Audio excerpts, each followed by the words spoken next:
د ټکنالوژي پښتو یوټیوب چینل ته ښه راغلاست. ملګرو، نن په دې خپرونه کې غواړم تاسو سره دا شریکه کړم چې د خپل همستر کوینونه څنګه خرڅ کړو یا څنګه یې په ډالرو بدل کړو، ځکه د کوینونو قیمتونه دایم کله لوړیږي او کله راکوزیږي. نو که غواړئ چې خپل کوینونه په هغه وخت کې چې لوړ وي خرڅ کړئ، نو تاسو څه کولای شئ او څنګه کولای شئ؟ نو راځو خپل بایننس اکاونټ راخلاصوو. کله مو چې خپل بایننس اکاونټ راخلاص کړ، ملګرو تر اوسه پورې د همستر کوین نه دی لانچ شوی او دلته په لانچ پد کې تر اوسه پورې 4 ساعته یا 3 ساعته ورته پاتې دي، خو د ده لپاره چې تاسې په ښه لوړ قیمت سره خپل کوینونه خرڅ کړئ، نو دغه لپاره ما دا ویډیو تاسو لپاره جوړه کړه چې کله دا کوین رسما فعاله کیږي او لانچ کیږي، تاسو هغه وخت کې په څنګه کولای شئ دا په ډالرو باندې بدل کړئ یا ډالر پرې واخلئ. نو ملګرو، په سر کې به راځو د خپل د بایننس اکاونټ مو چې کله خلاص کړم، له هغه وروسته دلته څو طریقې تاسو ته درښیم. اوله طریقه چې ساده طریقه ده، هغه طریقه دغه طریقه ده ملګرو. د هوم برخې ته به راسئ، د هوم برخې باندې چې کله کلک واخیسته، ګورئ ملګرو کیدای شي د کانورټ برخه ګورئ ماته دلته راخلاصه ده، دلته ماته راخلاصه ده، خو کیدای شي تاسو لپاره دا راخلاصه نه وي. تاسو به څه کوئ؟ راځئ د مور برخې ته. کوم ځای ته؟ د مور برخې ته. دې ځای باندې به کلک ورته واخلئ. کله چې کلک ورته واخلئ، داسې کوزه به راځئ.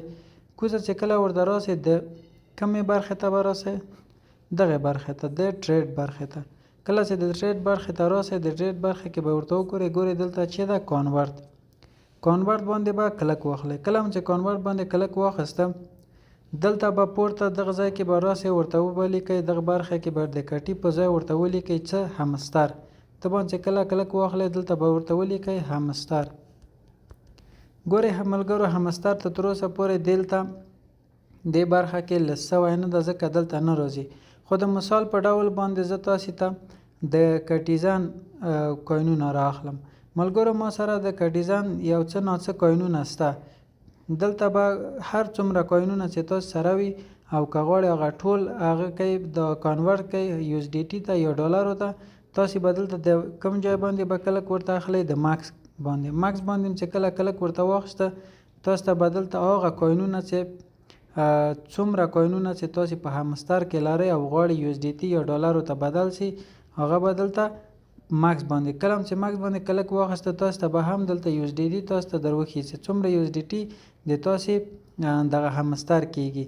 نو دلته یوازې د کټي په ځای به همستر ورته لیکئ او دا کوزه دویم دغه قسمت کې دغه برخه کې ملګرو دویم یو اس ډي ټي وي، او که نه و بیا تاسو به دلته راځئ، دلته باندې کلک اخلئ، دلته به ورته لیکئ یو اس ډي ټي یا تیتر.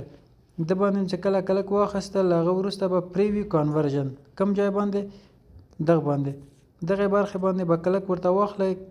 له هغه وروسته به د تاسې کوینونه په څه باندې بدل شي؟ یو اس ډي ټي، یعنې ډالرو باندې به بدل شي او نور به قیمت نه لوړ کیږي نه کوزه کیږي. دا یوه طریقه شوه ملګرو. بله طریقه یې دلته راځئ د دې برخې ته. ګورئ ملګرو، کومې برخې ته راځئ؟ د ټریډ برخې ته.